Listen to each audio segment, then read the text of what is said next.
Brazilians on the run. The scars you can't see are the hardest to heal. Astrid Alauda.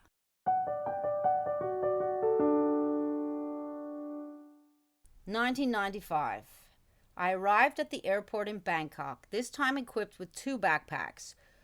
One of the backpacks hung on my back and contained my clothes, while the one on the front was full with all my diving gear and heavy manuals.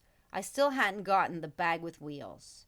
The arrival in a new place never failed to transform my perspective from uneasiness and conflict to excitement and curiosity. The fires I had created were left behind, making room for new beginnings. Who said you can't outrun depression? A mutual friend of a friend from Israel, Danny, picked me up on his motorbike. Wow, okay, he's good looking, I said in my head while giving him an endearing smile. He was so sexy on his motorbike that I couldn't resist going home with him for the first night. The next day he helped me rent a room in a guest house off the popular Khaosan Road. Khaosan translates to milled rice in the Thai language. It was a short road that had been filled with a rice market in the late 1800s.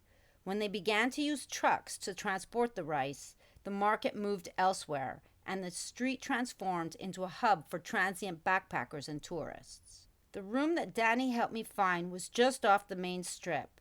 The Thai man at the reception desk was warm and friendly. After he made a photocopy of my passport, I paid him 100 baht, which was around $3, and he gave me the key.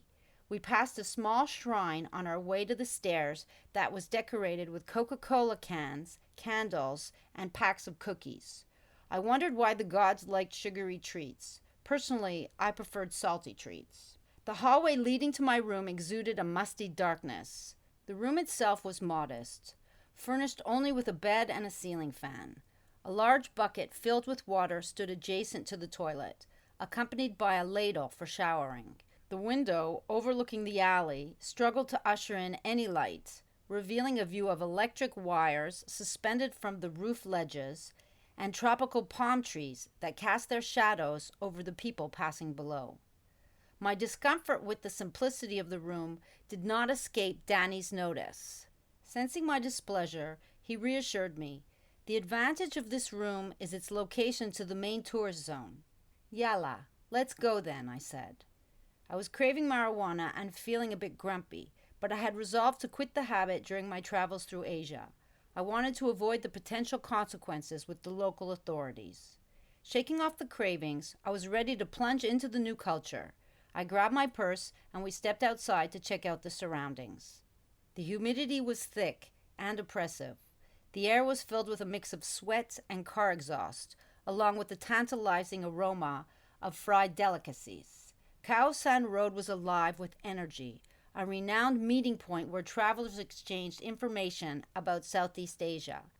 The street was a cacophony of languages. The sidewalks crowded with street vendors peddling imitation designer bags, suitcases, running shoes, and all sorts of electronic devices.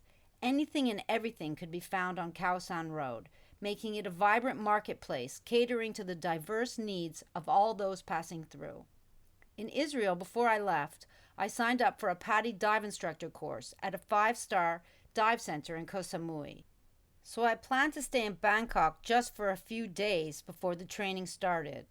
The time went by fast and I was a little wistful saying goodbye to Danny, my sexy new friend. He took me on his motorbike to the bus station and I boarded a night bus bound for Surat Thani. From there I caught the ferry to Koh Samui, an island situated in the Gulf of Thailand.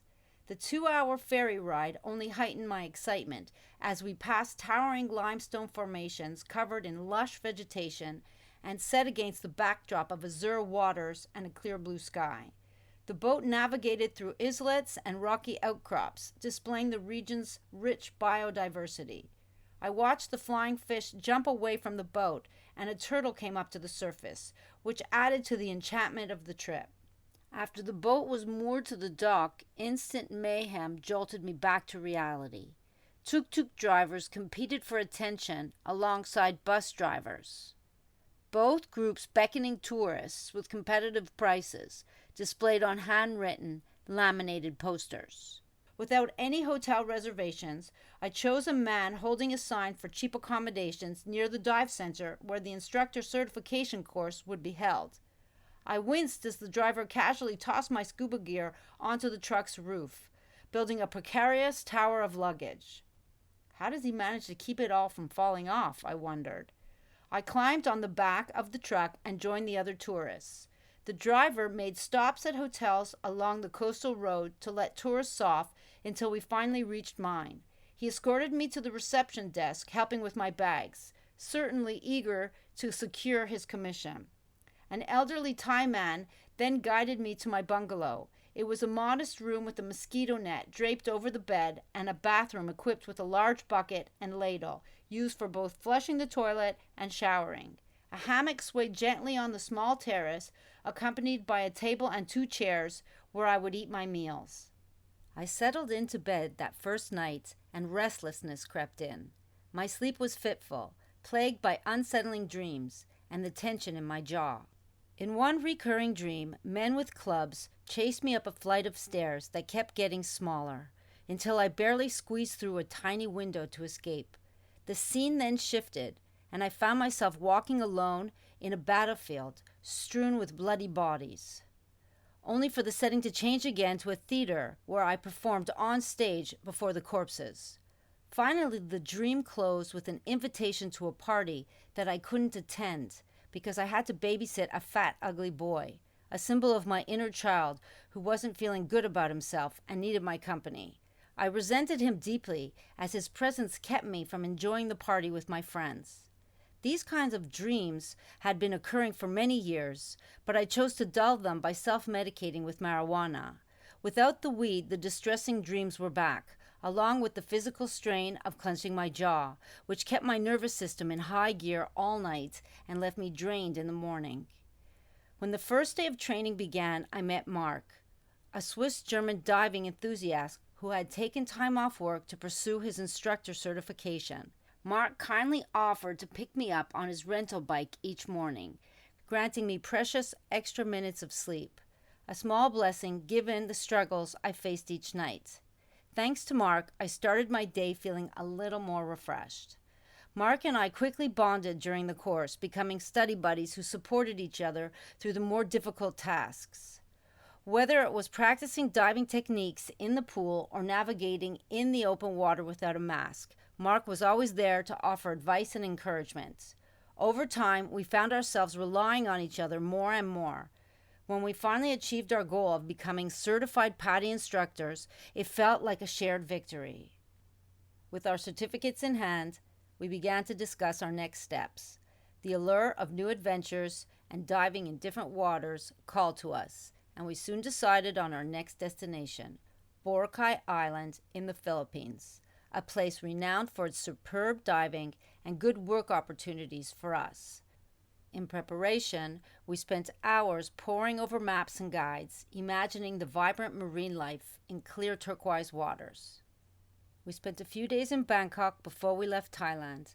The city that had once been full of new experiences now felt like a familiar backdrop.